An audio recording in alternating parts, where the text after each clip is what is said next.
Belokkan sejarah perjuangan Wali Songo. Siapa yang memalsukan makam-makam dan sejarah Tarekah Al-Mudhabarah An-Nadiyah, sehingga kita semuanya sudah paham, sudah tahu.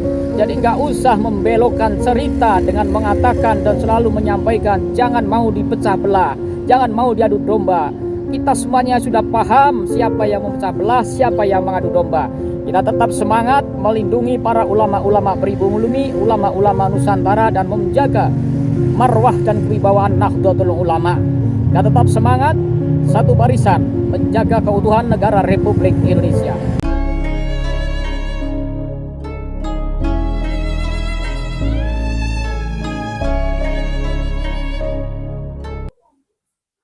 Assalamualaikum warahmatullahi wabarakatuh. Saudara-saudaraku yang kami cintai, yang kami muliakan dimanapun Anda berada. Alhamdulillah pada kesempatan yang berbahagia ini kita bisa berjumpa kembali. Tentunya doa kami selalu tercurah kepada saudara-saudaraku semua. Semoga tetap dalam lindungan Allah Subhanahu wa taala, mendapatkan keberkahan dunyan wa ukhrotan, mendapatkan rizki yang berlimpah, halalan, thayyiban, wasingan. Kita semua sudah mendengarkan cuplikan video bersama Ketua PWI Laskar Sabilillah Jawa Tengah, Kiai Mubarok. Dari apa yang disampaikan oleh Kiai Mubarok, ini sesuai dengan fakta yang terjadi hari ini.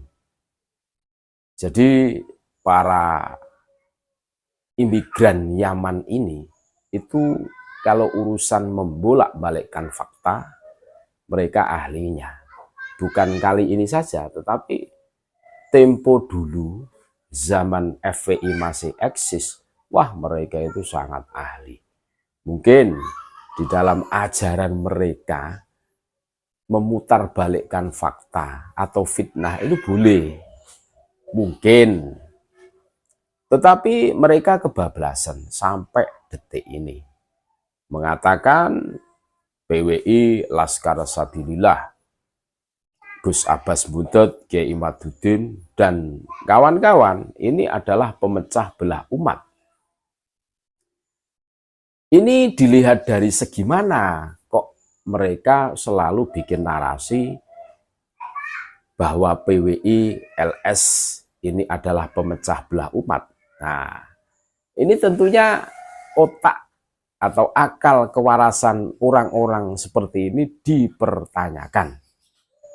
Terus dalam kesempatan yang lain mereka mengatakan para pembegal nasab. Kan begitu toh. Nah, ini dari segi mana? Justru yang pembegal nasab itu mereka. Nasab Wali Songo dibegal, diarahkan ke Habib. Terus nama-nama tokoh Nusantara dihabibkan. Nah ini begalnya itu ya mereka-mereka. Tetapi dengan renyahnya, dengan mudahnya, dengan seakan-akan tidak merasa berdosa, mengatakan para pembegal nasab, para Yahudi pesek kan gitu. Kalau Yahudi pesek gitu, ya memang hidungnya pesek kan. Ini orang-orang seperti ini masih pantaskah disebut sebagai cucu Nabi? Karena yaitu pekerjaannya itu tukang fitnah. Mengatakan Gus Abbas Buntut, Kiai Imaduddin, dan kawan-kawan dikatakan pemecah belah umat. Justru kalau kita mau objektif, silahkan didata. Kalau kita mau objektif, justru Kiai Imaduddin, Gus Abbas Buntut ini malah mempersatukan umat.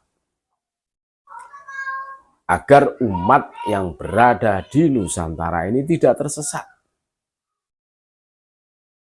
Karena apa? Banyak sekali pembelokan sejarah. Distorsi sejarah yang mereka mainkan. Ini ngeri untuk kelangsungan negara kesatuan Republik Indonesia.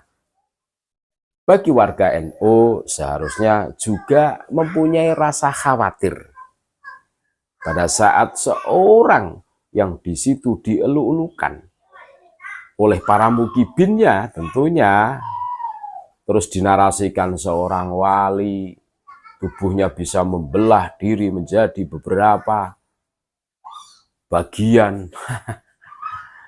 Tapi sudahlah, itu gaya-gaya mereka. Dongengnya selalu khurafat halu, levelnya mujtahid mutlak. Bisa mi'raj 70 kali, itu mereka. Nah, ini loh.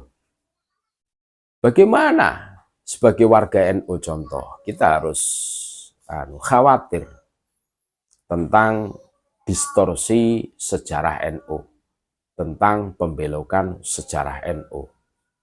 Dan pembelokan sejarah NU itu bukan hanya dalam satu komentar, bukan dalam satu pengajian.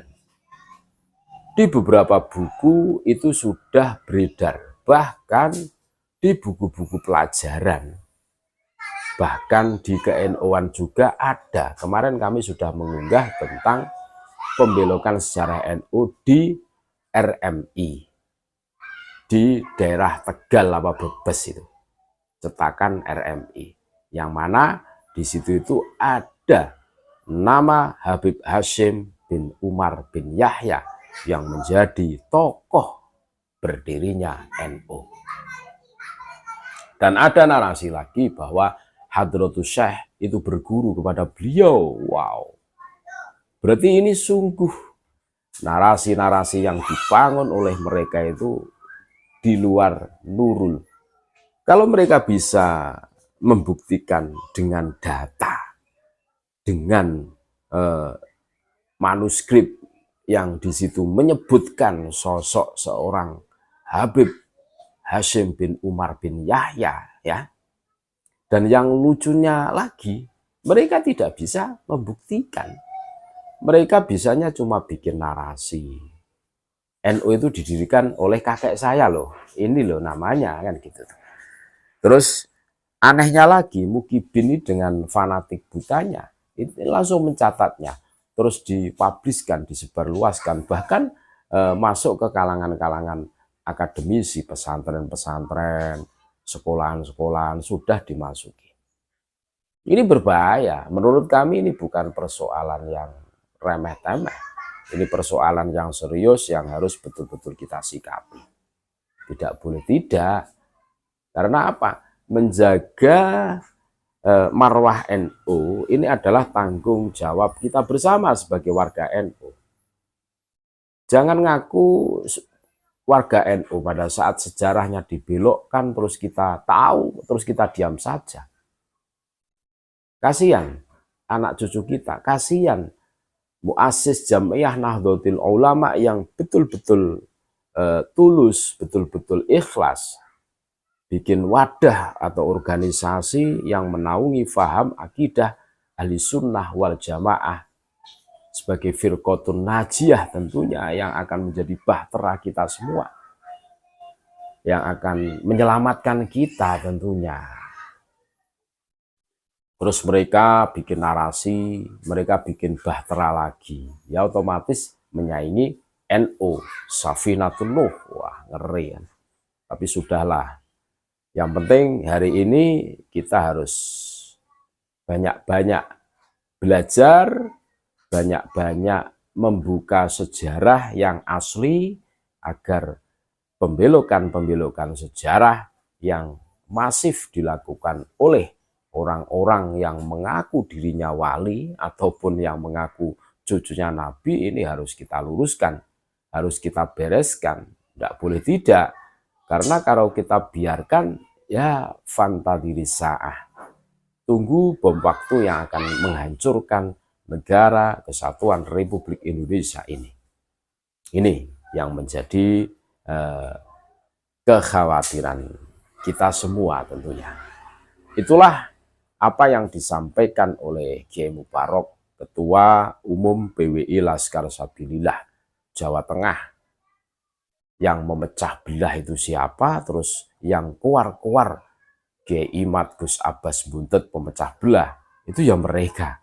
Justru yang memecah belah itu mereka yang berani mendistorsi sejarah, membelok-belokkan sejarah, terus mengganti nama-nama makam leluhur Nusantara menjadi nama-nama Kabib. Lah justru mereka. Dan sampai detik ini mereka diajak berdiskusi tentang ketidaksambungan nasabnya, ini selalu mangkir. Termasuk yang terakhir ini disurati, diundang oleh Bang Haji Roma Irama untuk podcast bareng di acara Bisikan Roma. Lagi-lagi mereka beralasan, berdalih ke sana kemari tanpa kejelasan yang pasti. Ini menunjukkan bahwa nasab mereka memang bermasalah dan mereka tahu mereka tidak punya data yang valid yang bisa dipertanggungjawabkan, sehingga mereka tidak pede untuk berdiskusi. Itulah, kita harus paham itu. Terima kasih. Tetap NKRI harga mati, Nusantara milik kita. Assalamualaikum warahmatullahi wabarakatuh.